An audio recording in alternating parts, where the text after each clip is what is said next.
Hello students, welcome back to our channel. तो अब हम स्टार्ट करने वाले हैं हॉर्टिकल्चर सब्जेक्ट और हम इसमें कवर करेंगे पूरा सेमेस्टर वाइज सिलेबस। हम कवर करेंगे बीएससी हॉर्टिकल्चर और बीएससी एग्रीकल्चर के स्टूडेंट्स के लिए बहुत ही यूज़फुल होने वाला है। तो चलिए स्टार्ट करते हैं। तो सबसे पहले हम समझते हैं कि हॉर्टिकल्चर वर्ड आया कहाँ से। तो एक हॉर्टिकल्चर वर्ड एक लैटिन वर्ड है जो हॉर्टस और कल्चरा वर्ड लैटिन वर्ड से लिया गया है, जिसमें हॉर्टस का मीन होता है गार्डन एंड कल्चरा मीन्स होता है कल्टीवेशन। तो गार्डन क्रॉप्स का कल्टीवेशन क्या कहलाता है? हमारा हॉर्टिकल्चर। तो इसको एक डेफिनेशन समझ लेते हैं कि horticulture is a science, art and business of growing fruits, vegetables, flower, plantation, crop, spices and medicinal crop, aromatic plants. तो इन सब की कल्टीवेशन को स्टडी करना क्या कहलाता है? हमारा horticulture. Fruits, vegetables, flower, plantation crop, aromatic crop, spices, plantation crop, medicinal crop, इन सब की स्टडी क्या है? हॉर्टिकल्चर। और इसमें पोस्ट हार्वेस्ट मैनेजमेंट भी आता है।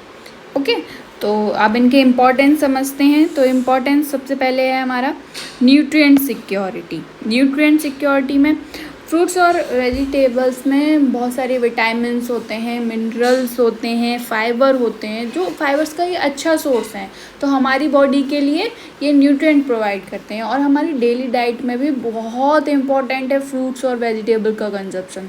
तो ये हमारा न्यूट्रिएंट सिक्योर करते हैं। अब नेक्स्ट है हमारा हायर इनकम। हायर इनकम कैसे? जनरली जो हॉर्टिकल्चर क्रॉप्स हैं वो सीरियल्स क्रॉप के कंपैरिजन में हायर इनकम देती हैं। ओके, अगर हम प्लांटेशन क्रॉप का देखें तो ये बहुत ही लॉन्ग टर्म इन्वेस्टमेंट होता है कि फार्मर को सिर्फ एक बार थोड़ा ज़्यादा इन्वेस्ट करना होता है, फिर रिटर्न उसको थोड़ा लेट मिलता है पर अच्छा मिलने लग जाता है। तो हॉर्टिकल्चर क्रॉप सीरियल्स क्रॉप और इनसे बहुत ही अच्छा सोर्स इनकम का है horticulture crops. Okay, employment generation. अब अगर हमने ऑर्चर्ड लगाया, फ्रूट ऑर्चर्ड है हमारा या मेडिसिनल है, तो उनके प्रोसेसिंग के लिए, उनकी फर्स्ट तो पहले नर्सरी के लिए हमें एम्प्लॉयमेंट चाहिए, कटिंग के लिए, प्रूनिंग के लिए और प्लांटेशन के लिए, सबके लिए हमें एम्प्लॉय चाहिए। और इंडस्ट्रियल देख लें तो इंडस्ट्रीज़ में भी हमें एम्प्लॉय चाहिए। अगर हम एक कोई इंडस्ट्री प्रोसेसिंग की स्टार्ट कर रहे हैं तो हमें उसमें चाहिए। तो ये एम्प्लॉयमेंट जनरेशन करता है। एक्सपोर्ट, इंडिया फ्रूट्स और वेजिटेबल्स का प्रोडक्शन हाई है, तो इंडिया सबसे फर्स्ट आता है। तो फिर उसमें वेजिटेबल्स में प्रोडक्शन बहुत अच्छा, एक्सपोर्ट मार्केट है एग्रीकल्चर का इंडिया में, हॉर्टिकल्चर क्रॉप्स का। अब इन्वायरमेंटल बेनिफिट्स कैसे? इन्वायरमेंटल बेनिफिट्स ऐसे कि ऑर्नामेंटल क्रॉप्स हो गए, ट्रीज़ हो गए, जो ज़्यादा से ज़्यादा प्लांटेशन होगा तो पॉल्यूशन कम होगा और ग्रीनरी ज़्यादा होगी, इन्वायरमेंट के लिए अच्छा है। जितना ज़्यादा पेड़ उतने ज़्यादा अच्छा है इन्वायरमेंट के लिए। तो ये इन्वायरमेंटल फ्रेंडली भी है। तो और इंडस्ट्रियल इम्पोर्टेंस है कि जो वेजिटेबल्स हैं, फ्रूट्स हैं, as a raw material use होते हैं इंडस्ट्रीज़ में। ओके, तो और सोशल इम्पोर्टेंस है। अब हम आते हैं सबसे इम्पोर्टेंट कि इसकी ब्रांचेस कितने हैं। तो ब्रांचेस के बारे में हम अच्छे से समझेंगे। तो जो फर्स्ट ब्रांच है इसकी पोमोलॉजी, सबसे इम्पोर्टेंट ब्रांच है। और फ्रूट्स हैं जिसमें हम फ्रूट्स के बारे में पढ़ते हैं। तो पोमोलॉजी वैसे देखा जाए तो दो शब्द से मिलके बना है, पोमो और लोगस। और जो पोमो है वो हमारा लैटिन वर्ड है। ओके, ये एक एक्सेप्शनल है कि लॉजी वाले वर्ड ज़्यादातर ग्रीक वर्ड होते हैं, बट इन दिस केस पोमो जो है वो लैटिन वर्ड है और लोगस जो है वो ग्रीक वर्ड है। ओके,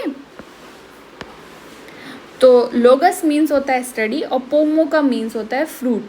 तो जो फ्रूट की स्टडी क्या कहलाते हैं? हमारा the study of fruits is called pomology. Okay, तो इसमें सिर्फ मतलब कि नहीं कि स्टडी करना कल्टीवेशन, इसमें प्रोपोगेशन आ गया, प्लांटेशन आ गया, irrigation, pruning, harvesting, storage, marketing, तो ये सारा क्या हो गया हमारा पोमोलॉजी के अंडर।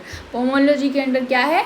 हम फ्रूट्स की स्टडीज़ करते हैं। अब फ्रूट्स के एग्जाम्पल बनाना हो गया, एप्पल हो गया, गुआवा हो गया, पीयर, पीच, लीची, पपाया, मैंगो, ये सारे क्या हैं हमारे फ्रूट्स हैं।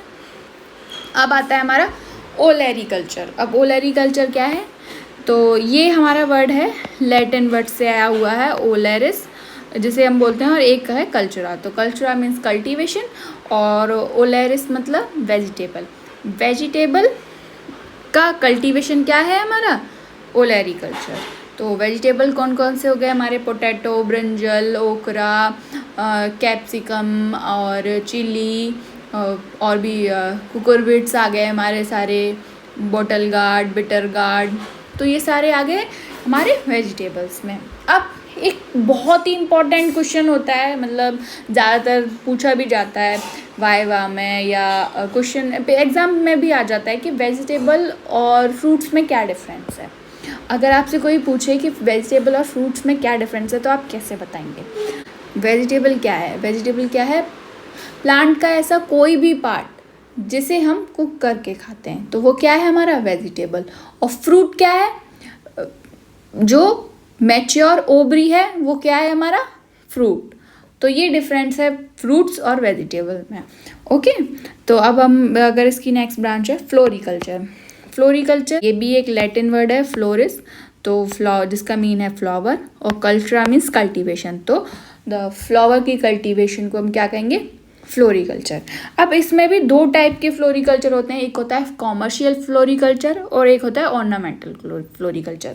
ऑर्नामेंटल फ्लोरिकल्चर वो होता है जो हम नॉर्मली अपने गार्डन को डेकोरेट करने के लिए, मतलब कुछ भी किसी चीज़ को ब्यूटीफाई करने के लिए हम कर रहे हैं, मतलब उसको कॉमर्शियली नहीं कर रहे हैं, बेचने के पर्पज़ से नहीं कर रहे हैं, बस अपने घर की ब्यूटीफाई करने के लिए अपने घर के गार्डन को या अपने आसपास के एरिया को जो यूज़ करें वो ऑर्नामेंटल फ्लोरिकल्चर होता है। और कॉमर्शियल फ्लोरिकल्चर वो फ्लोरिकल्चर है जिसको हम बहुत ही लार्ज लेवल पे कर रहे हैं और उसको सेल आउट के पर्पज़ से कर रहे हैं कि हमें ये आगे बेचना है, मतलब कॉमर्शियल पर्पज़ पे कर रहे हैं, तो इंडस्ट्री को बेचना है या हमें उसका फिर प्रोसेसिंग करके फिर उसको बेचना है, तो ये क्या हो गया, कॉमर्शियल फ्लोरिकल्चर हो गया। अब आता है एक टर्म होता है एर्बोरिक कल्चर। क्या होता है इसमें, क्या होता है, सिर्फ this branch deals with the raising of perennial trees mean for shade, avenue और ऑर्नामेंटल। इसमें प्लांट्स हम ग्रो करते हैं कौन से, शेड के पर्पज़ से। अब रोड साइड एवेन्यू हो गया हमारा, या फिर शेड के लिए हो गया, या फिर ऑर्नामेंटल पर्पज़ हो गया, तो उसको ग्रो करना क्या बोलेंगे हम, एर्बोरिक कल्चर। ओके, अब आते हैं हमारा medicinal and aromatic plants.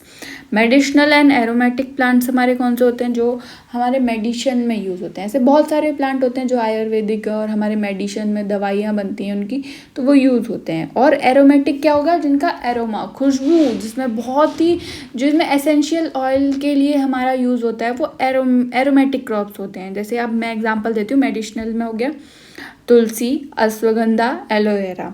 Okay, अब एरोमेटिक क्रॉप में क्या हो गया, लेमन ग्रास, एसेंशियल ऑयल बनता है लेमन ग्रास, मिंट का पेपरमिंट होता है।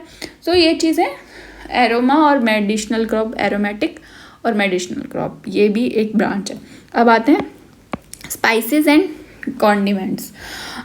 अब स्पाइसेस क्या है, स्पाइसेस क्या है, जो एरोमा ऐड कर रहे हैं, खुशबू आ रही है, जिनसे किसी खाने में खुशबू आ रही है, वो क्या एरोमा ऐड कर रहे हैं खाने में, तो वो क्या है, स्पाइसेस। और कॉन्डिमेंट्स क्या हैं, जो टेस्ट ला रहे हैं खाने में, वो क्या है, कॉन्डिमेंट्स। तो इनके एग्जांपल हम लेंगे। इसमें स्पाइसेस तो हो गए हैं हमारे क्लोव, सिनेमन, ओके। और इसमें टेस्ट कॉन्डिमेंट्स में हो गया टर्मरिक हो गया, चिली हो गया, तो ये क्या आ गए हमारे कॉन्डिमेंट्स हो गए। ओके, अब आता है हमारा प्लांटेशन क्रॉप।